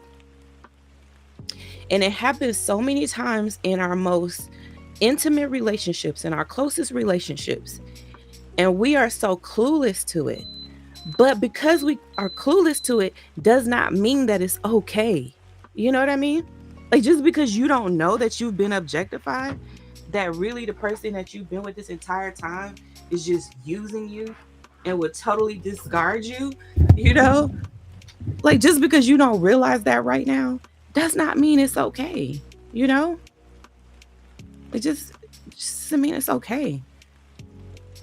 And so when I see it happening, especially when I see my father doing it, and he wasn't just doing it to me. Like, if he was just doing it to me, I could just, wrote my, maybe just wrote my first book, said what happened and been done with it. But because my father has done that to so many other people and he is using God to do it, like, that's my problem. That's why I won't shut up about it. Like, I don't really just want people to know that I've been abused. Do you know what I'm saying? Like, yeah, I just, like, there was nothing ever in my, my heart, my desires, okay? In my goals and my dreams and my aspirations that just wanted to share with y'all that I've been abused by my own father. You know what I mean? Like, no, I didn't want to say that. But there's a greater purpose here, It goes beyond my discomfort. It goes beyond, digging up old wounds and reliving past traumas. It's so much bigger than that, But it's also that. You see what I'm saying? Like, the purpose is bigger than me, but it's also my size. You know what I'm saying? So, like, it's for others, but it's also for me, I'm not irrelevant in this process of me sharing my story. I'm not just sharing it for you. I'm sharing it for me too. It's part of the journey. It's part of the healing process. It's a process. It's a journey. It's not a destination. You can't tell somebody to go heal and then they just go heal.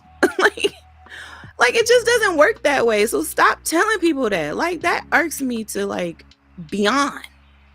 It doesn't work that way. Take it from a nationally certified counselor, and someone who is going through the healing journey and the healing process. It don't work that way. You don't just go and then, somebody tell you to go and you just go. And then, bam, you're at this destination of heal. You've reached healed, like it's a location on your GPS. It just don't happen that way. And there's really no direction, because you can't even say, go down this path to heal. You know what I'm saying? Go this way to heal. Go silently heal. Like, you can't even say that. You can't, because everybody's process is going to be different.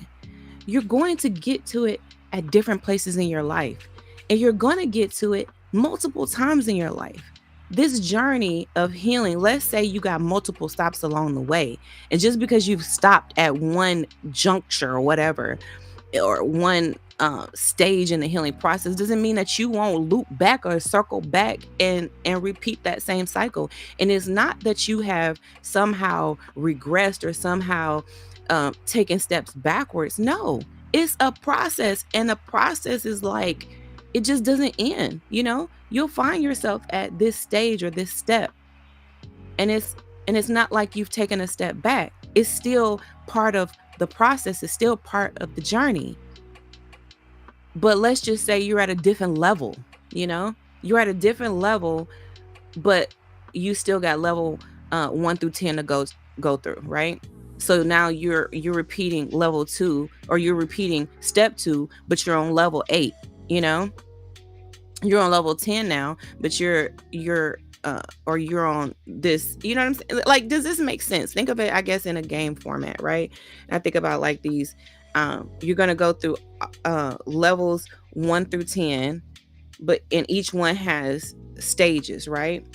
And you're going to repeat these stages, but you'll be at different levels, right? So you'll be more advanced, you'll be more knowledgeable, you'll have more experience, you have spoken to more people, you would have received counseling, right? So when you first started speaking out about it, let's say speaking out about it is a stage that you go through, right? And on level 1, this stage of speaking out, you did it, and you did it a certain way. But now that I'm on level 5, right?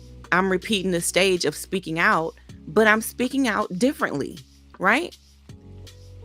Think about, like, go back to my first videos, crying on video, being emotional, being like, just not understanding, like, you can see the progression in how I have healed and how I am evolving into my purpose and elevating, right?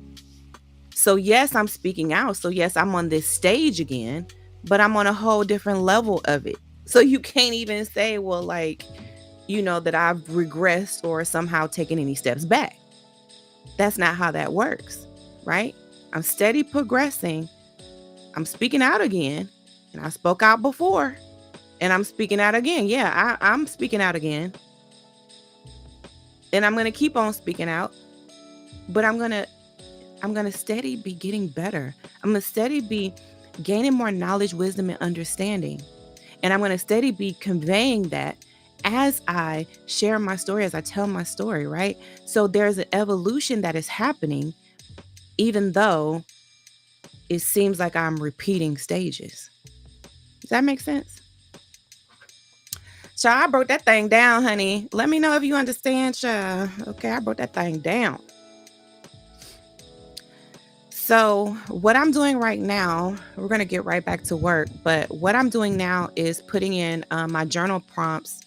I decided that I wanted to put in journal prompts because I really want this to be an interactive book. I want the daughters who are reading this book to really, really place themselves in it. You know what I mean? Like, in this process, and really do some self-reflecting and assessment to see where they stand in this objectification process.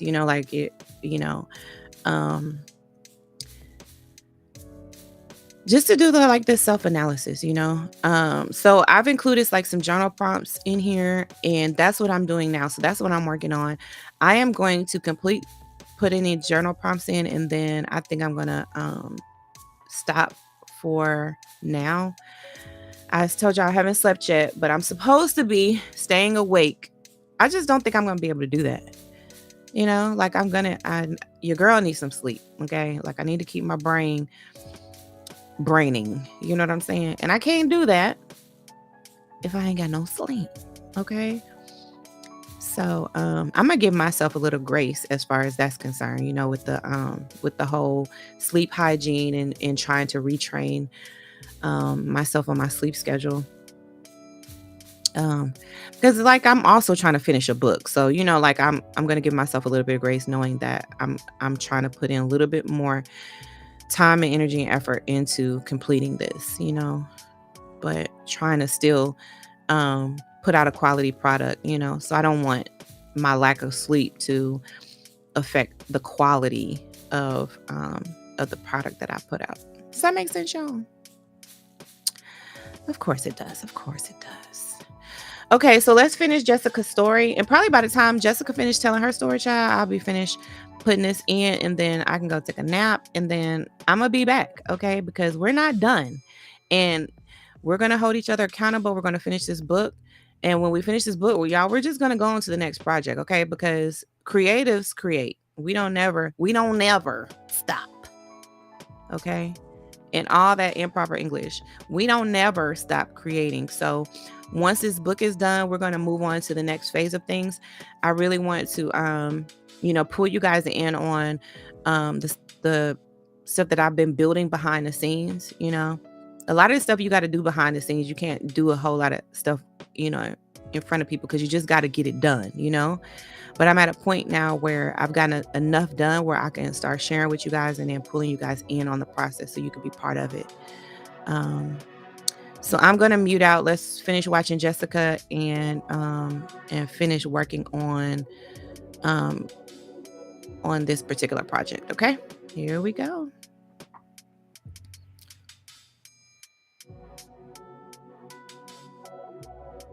And you not seeing the fact that I was being, molested at any opportunity in front of her in plain sight, not like in front of her, but in plain sight. He would get me when she'd be cooking, and I'd have to just sit there with this, sick knot stomach. And it was like, I didn't understand why, at that time. That's why my grandparents usually were my safe zone. And as crazy as that sounds, because over there wasn't no better. It was dysfunctional over there too, but at least I know I'm not, being touched over there, and I felt like I made the grave mistake one time I told my uncle, I was really close with my uncle, and I told my uncle. I felt like that, to me, that was the worst mistake I could have made because my uncle blew up. He waited for him to come home. They ended up fighting physically, and my mom, again, she was like, look what you did. Look what you did. You opened your big mouth. And it's like I started realizing maybe 8 or 9, she knew. And that wasn't just the first person. She would take me to this people's houses in Fontana. They were like this weird swinger couple. And they had kids, and I got molested by one of their kids.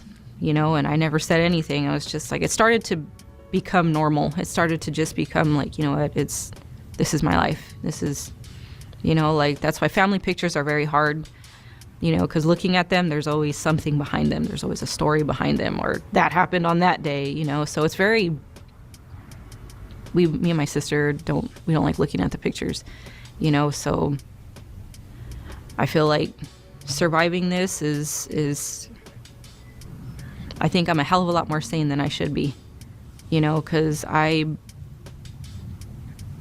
think I've put myself through so much and blamed her for so much, that I self-destructed. That's how I was always felt. My uncles used to tell us, oh, you guys are going to be pregnant when you're 16. And it's like, yeah, well, whatever. My mom was a dancer.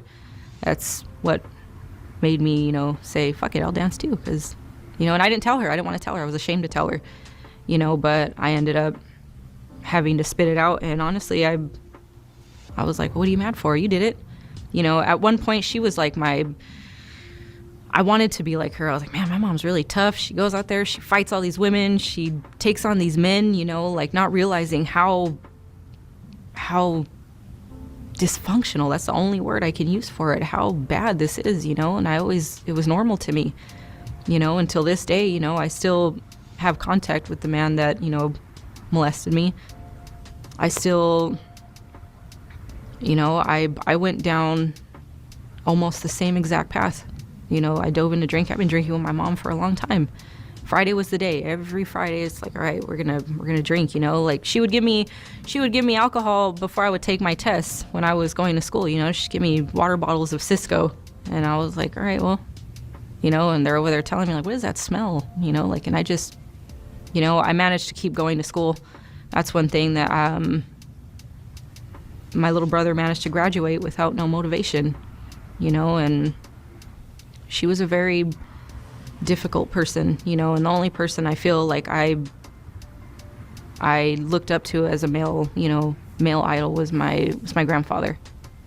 My grandfather was, he was, to me, was everything in that family. He was like the glue.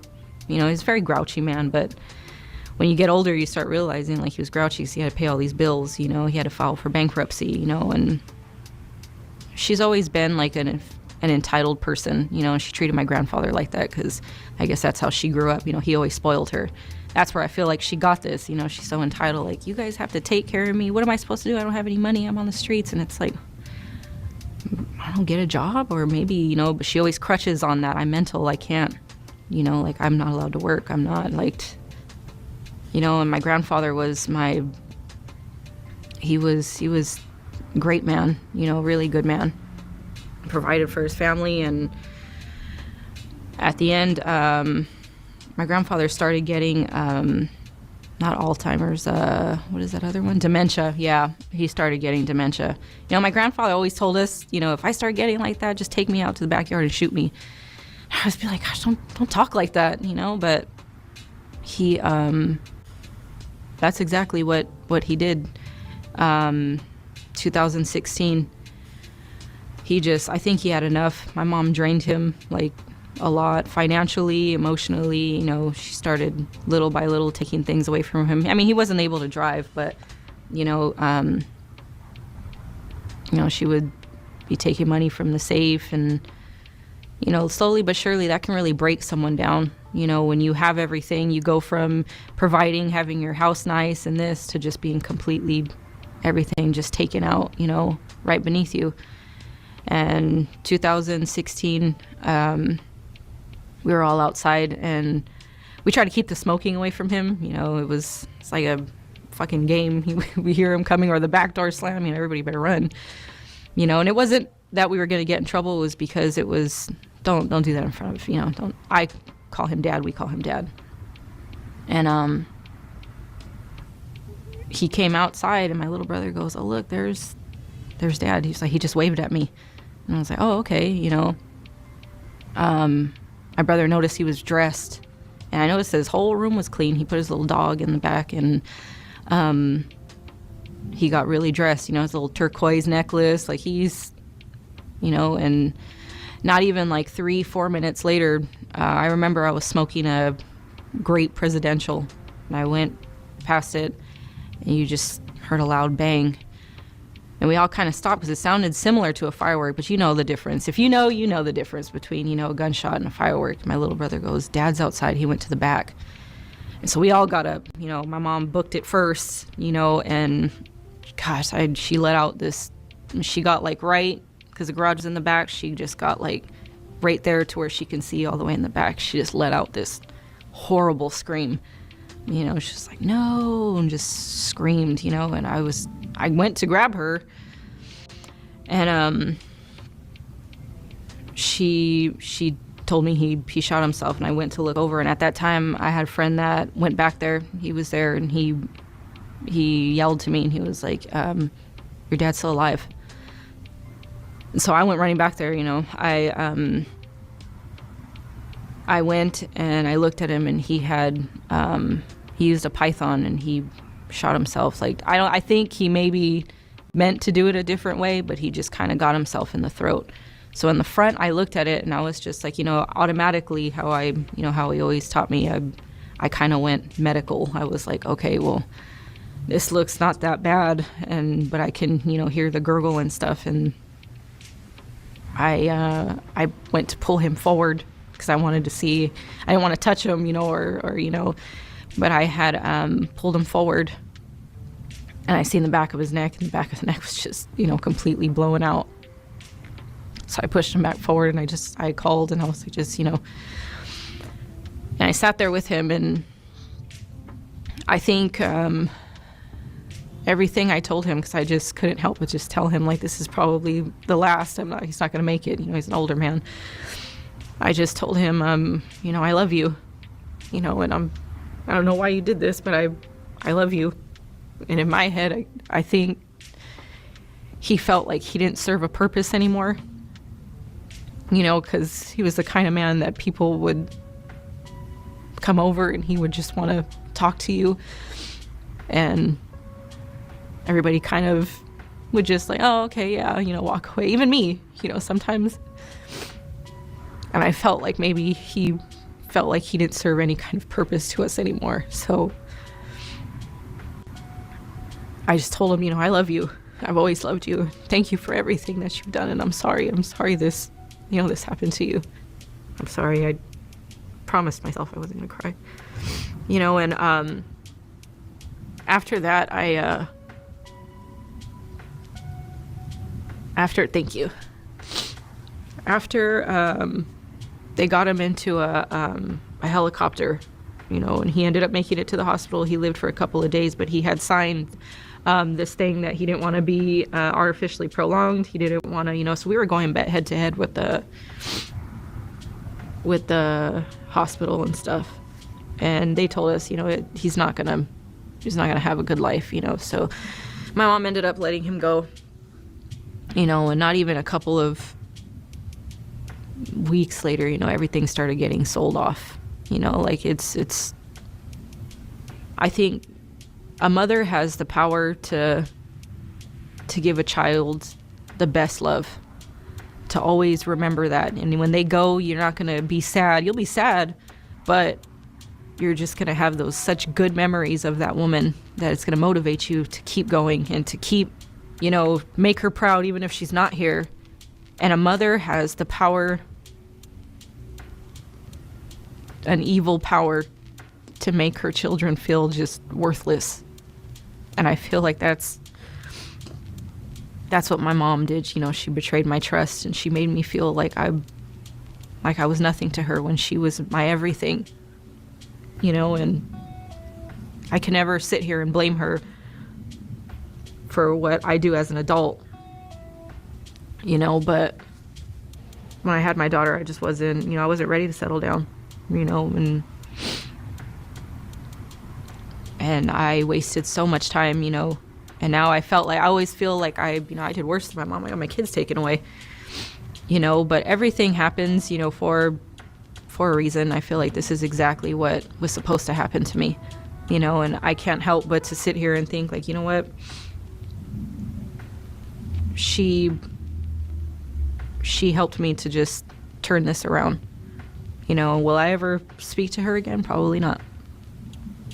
Probably not. I have to find forgiveness with her, but, going through all of this and watching her, almost kill herself for men, like, and many times, my mom she threw herself out of a car one time, a moving car. We were on the freeway, and I had to watch her roll and then hit the wall. And then I look back and I'm like, gosh, woman, like, when is this going to stop?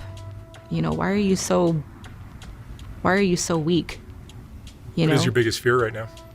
My biggest fear is falling back into alcohol and becoming what she is, not finding that strength, not finding the strength to leave a toxic relationship, not finding the strength to know the difference between, my reality, or am I doing this for me?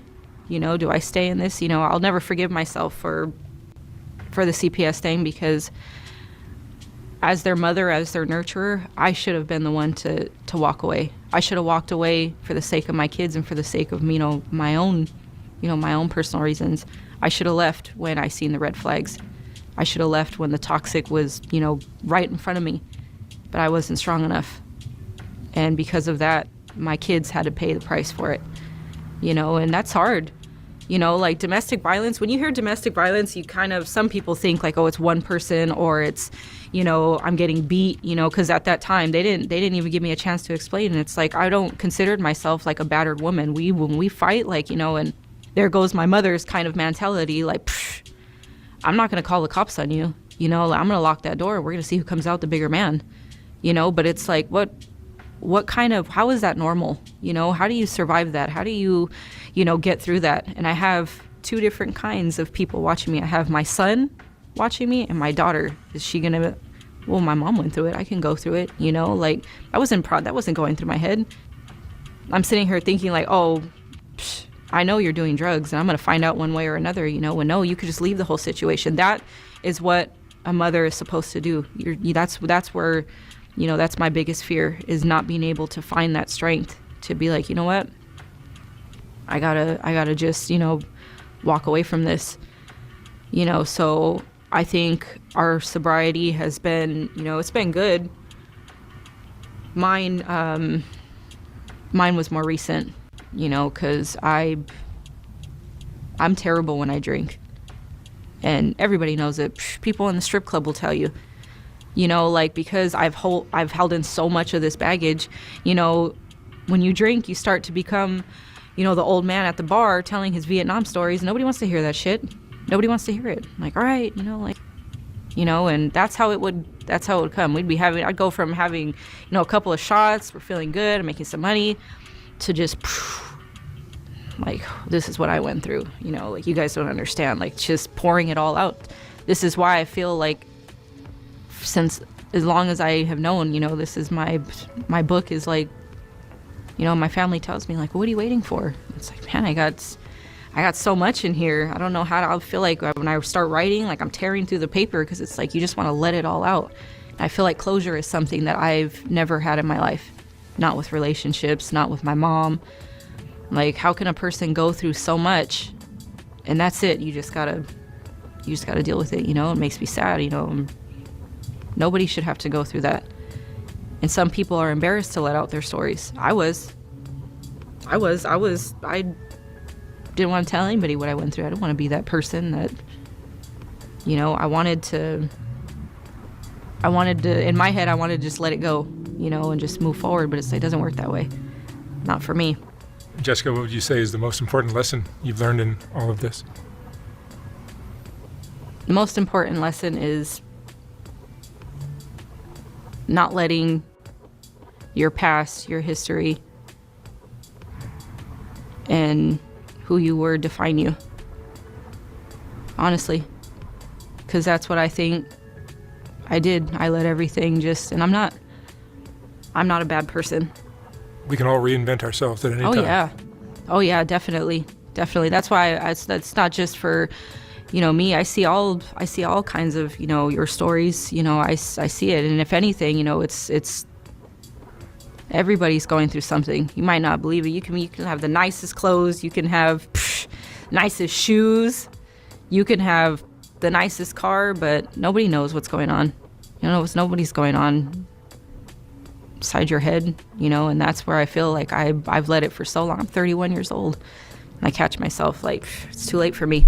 You know, therapy, I can go to therapy. I particularly had to do it when I was in CPS. I loved therapy. But I have so much built up that I'd get pissed off because an hour wasn't enough. I'm like, well, there goes $150. I didn't even get it all out. You know, like, you start to think, like, what am I supposed to do now? Now, some people don't get that privilege. Like, it's either $150 on my therapy and I work on myself, or am I going to spend $150 on these groceries and these kids? You know, I don't get, some people don't get both of those, you know, luxuries at the same time. And me, I still have to keep telling myself, like, I'm still okay. I'm 31, but I still got some time, you know, because sometimes it's just like, no, I don't need therapy. My life's already technically over. I've lived a long life. But what I tell myself today that keeps me going, and why I'm going to, you'll hear more of me. You'll see me more. Because I'm going to stick by this, is I lived a very shitty life. I lived a very shitty, dysfunctional life. You know, that's not even half of what, you know, everything I've been through. But I won't die like this. I'm not going to be that story, that sad story that my kids are going to go tell their kids. That's not how I'm going to go out. So. Excellent. Jessica, Yep. I wish you the best. Thank you. Thank you very much.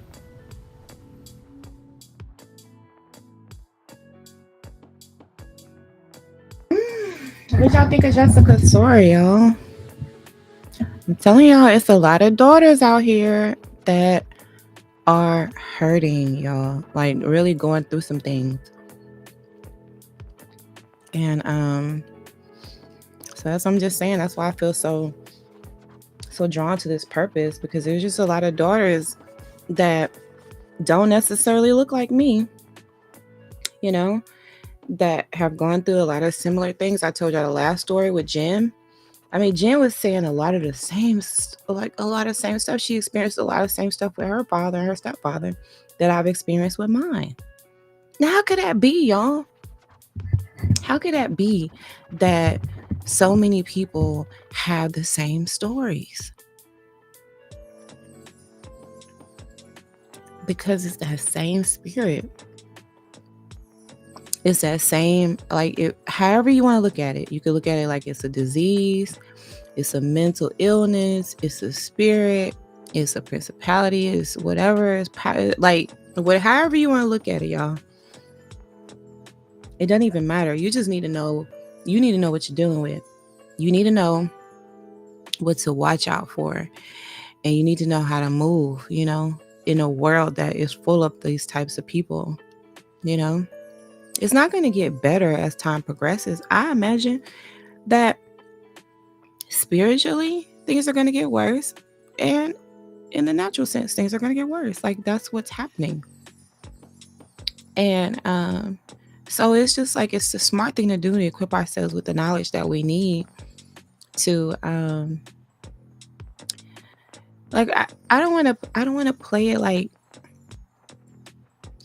like I'm always just trying to defend, you know, like, just make sure that I'm defending myself, or, you know, like, I want to be ahead of it, you know, like, I want to make better decisions before the decision, you know, not after the fact. I want to make it before I want to make a better decision before the decision, before I make the decision, you know, and you can't do that without discernment. You know, you just can't.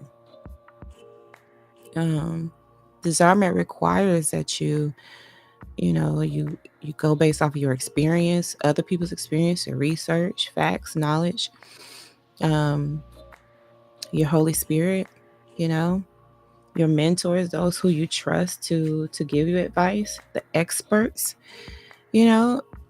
Discernment is a whole toolbox of tools to help you navigate this world better.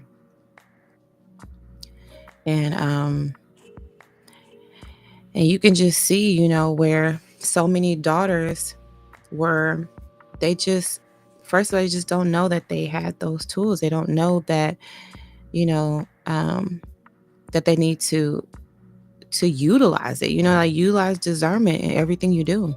They were just never taught that. And some of us, like, our discernment was attacked as children. Like, we were trying to develop our ability to analyze situations, to discern.